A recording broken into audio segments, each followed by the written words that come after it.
Hello everyone and welcome to the final game of the final day of the finals of the Chessable Masters knockouts. It's Liren versus Praggnanandhaa and this is game 6 of their second match. So if you've been following what's going on, yesterday Ding defeated Praggnanandhaa and now Pragu needs to bounce back in order to force tiebreaks. And as this is game 6, that means that he has been able to force tiebreaks. The first game ended in a draw.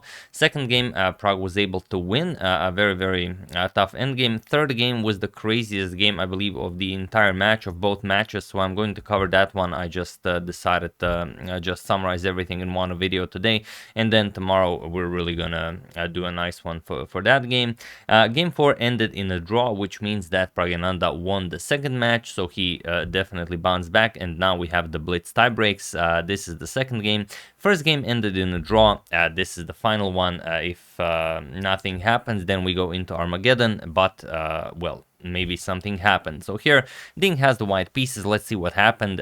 He opens with d4. We have knight to f6 by Pragu, c4, e6, knight to c3, and the bishop to b4. He goes for the Nimzo-Indian defense. We have e3 and Pragu castles. Bishop to d2. We have c5 striking in the center. Sorry, not c5, d5 striking in the center, and a3 challenging the bishop on b4. Bishop goes back to e7, and now knight to f3. So again, nothing new. This has all been played before. We have b6 preparing to fianchetto the light square bishop. C captures. Ding goes for a pawn trade in the center, captures, and rook to c1. We have c5 now striking in the center, and d captures on c5. We have b captures, and now bishop to d3. So it's not all that impressive for white. Black definitely got all the counterplay that black could get, playing a super grandmaster like Ding. Now it's time to just continue playing well. And here, bishop to b7 is a known move. However, Pragu goes for bishop to g4. It's a new move, so already, as of move 11, we have a completely new game. Ding challenges the bishop, bishop back to h5, and now knight to e2. And this is where things get really interesting. It's a very interesting dare to give Praggnanandhaa, who bounced back in the second day, and now if he wins the game, he wins the entire match. He wins the Chessable Masters. And do you capture on f3? This means that, of course, you mess up white's pawn structure in front of the king, but also after captures and captures at some point, white will get the semi-open g file for the attack. So Pragu decides that it is worth it, and it is in fact the strongest move recommended by the engine. He goes for bishop captures on f3. G captures, and now knight b to d7. Continuing development, you still have to get both rooks into the game. Bishop to c3. Of course, now Ding assumes this diagonal with the bishop. At some point, like we said, the rook will come to g1. Rook to e8, and now, interestingly, not going for rook to g1, but first Ding castles. He wants to put the king on h1 or h2, and then hopefully double up rooks on the g file. Knight to f8. Pragu will put, of course, the knight on the g6 square to block any incoming fire from the g file. And now knight to g3. Interestingly, this knight to f8 move isn't all that great because bishop to b5 just wins a pawn. Of course, it's a blitz game, so moves like these will be missed. But how do you defend here? Your rook is hanging.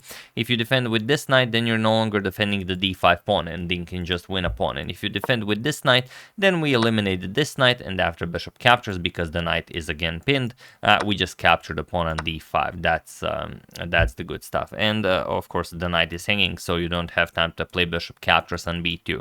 But okay, it's a blitz game. Knight to g3 was played. We have knight to g6, and now knight to f5. An excellent square for the knight, but Pragu not impressed. Just bishop to f8. The bishop will be an excellent defender here, and the rook and queen are doing a good job on the d and d file. So bishop back to b1. At some point, the queen might assume also this diagonal, so you could put a lot of pressure here, but just d4. Ding says, Pragu says you've got nothing here. Let's strike in the center. E captures on d4, and now knight to d5, going for a checkmating attack. The queen is coming to g5 with check. The knight is coming to f4. This knight might come to h4. So basically, you just want to checkmate the white king. Ding says, all right, let's see what you got. D captures on c5, now creating a passed c pawn. queen to g5 with check, king to h2, and now rook a to d8. If you go for this knight to f4 right away, then rook g1. We stop checkmate and we get all the counterplay that we need, and we have immense pressure on this g7 square. So instead, after king h2, Praggu says, okay, let's continue development. Rook a to d8, the queen is still on d1. Queen to a4, excellent developing move by Ding. Now the queen can be shifted over to g4 to help out with the defense, but Praggu doesn't allow it. Knight d to f4, preventing queen to g4, and that's just a lot of pieces in front of Ding's king. So rook to g1 has to be played. The checkmate is being threatened. So rook to g1, and now queen to h5, getting the queen out of harm's way. Again, threatening checkmate with queen captures on h3, but also the f3 pawn is hanging. So rook g3, we defend everything, and now knight to e2. Praggu goes after the rook, and now you can't really move this rook. If you move the rook, the other knight comes to f4, and that's it. There's no defending this position. So here, Ding just plays rook c to g1. He offers a rook, but he has to do it in order to defend this position. And now Praggu has to decide whether to go for the rook, or maybe he wants to capture the bishop, because this bishop is also a monster. Maybe capture the bishop and then grab the c5 pawn. Also has some merit to it. But okay, knight captures on g3. Praggu goes for the rook instead. Rook captures on g3, and now rook to e2, going after the f2 pawn. This will come with check. So bishop to d4 defending, and now how do you continue this? It's an insane position to have in a blitz game. I mean, it's a beautiful position, but crazy, complete madness here. And Praggu goes for rook to d2. He puts more pressure on the d file. There was the very interesting knight to h4. I'm just gonna show it. Even though it's a blitz game, you guys will love this line. It's just beautiful. It's basically a big sausage of a forced draw. Basically, what you now want to do is you are threatening the f3 pawn. So here we're just gonna play, but also you are allowing white to capture on g7. So that's the idea behind it. So knight captures on g7, bishop captures on g7, rook captures with check, king f8, and now rook captures on h7. Our good friend the bishop is covering that square. So queen captures on f3, and now bishop to g7 check. And you can't go to e7 because then the knight falls with check, and you are just in a world of pain. So king has to go back to g8, and now we force this rook to h8 check. We give up the bishop, rook to h7 check, king g8, and now we give up the rook as well, rook to h8 check. King captures, and now we capture the knight with check because the rook also falls. So king g7 first, queen g5, king to f8, or king to h7. King to h7 is impossible because the bishop covers this, so you have to go to the back rank. King to h8 will get you checkmated after queen to h6. So this is the only move. Now we play queen captures on d8 with check, king g7, queen g5 check, and now you have to repeat because if you go to h8, you just get checkmated. So this will be a forced draw. That's why I said I have to show it, because it's just beautiful. So here rook to d2, and now bishop to e3. This is slightly worse than the line that we've shown, but Praggu not interested in calculating that crazy variation. So bishop to e3 now, attacking the rook, and now rook 2 to d5. You could also capture on b2. This is probably what Ding had in mind. Captures here, attacks the bishop, bishop e4, and it's still a position that you play. It's impossible to make an evaluation here in a blitz game. So here after bishop e3, rook 2 to d5, and now we have rook to g5. Attacking the queen, queen captures on f3, and now bishop to e4, attacking the rook and the queen.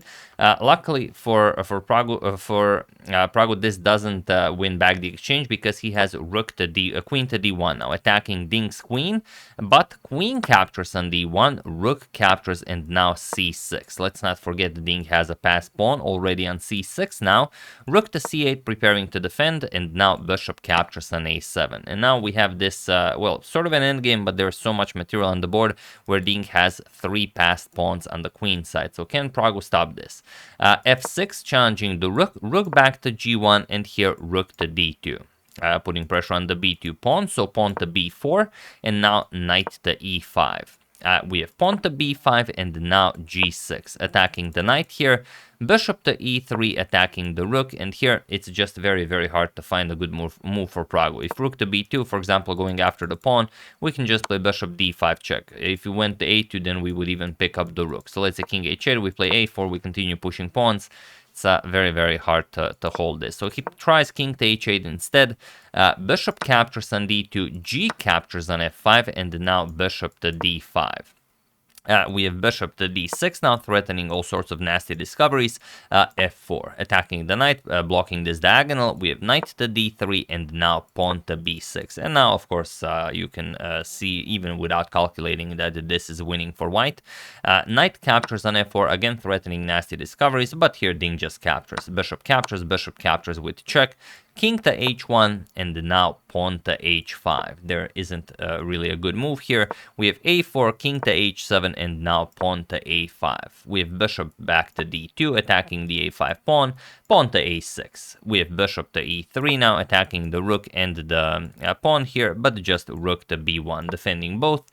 Rook to d8, attacking the bishop, but here just a7, and it was in this position on move 49 that Praggnanandhaa resigned the game, and as this is the second match of the Blitz, the second game of the Blitz tiebreaks, he also resigns the match. So incredible game. It was just a privilege to watch today's match. Every game was such a thriller. So I will show at least one tomorrow, maybe even two. But that crazy game where we had queen against three pieces is definitely a must show. So we're gonna show that one. But yeah, remarkable play by both of them. Ding, I mean, of course, everyone expects Ding to perform on such a level. He's a 2800 classical grandmaster, but incredible for Praggo, who got all the way to the finals, eliminated Anish Giri in the semifinals, and then really gave Ding a run for his money. And it all came down to Blitz tiebreaks, and that can go pretty much either way. So yeah, really impressive stuff by both of them, and congratulations to them for creating such beautiful games for us to enjoy. And really hope you guys enjoyed this short coverage of this event. So yeah, like I said, we're going to cover at least one more game, perhaps more. Here, of course, you resign. You have three connected pass pawns just marching forward. There's nothing to play. If the bishop is captured, you bring a queen into the game, and more queens are you know, soon to follow. So that's the game. I really hope you guys enjoyed it. I would like to wish a very happy birthday to Salvatore Canu, and I would like to thank Mark Manor, Ballswing.cat, First Elden Lord, and Nagarjuna Ponugoti for your contribution to my channel. Thank you a lot. I really appreciate it. As usual, you can check two of my previous videos here. Thank you for watching, and I will see you soon, continuing to check up on your wonderful suggestions and whatever else happens in the chess world. Thank you all. I will see you soon, and have an excellent rest of your day.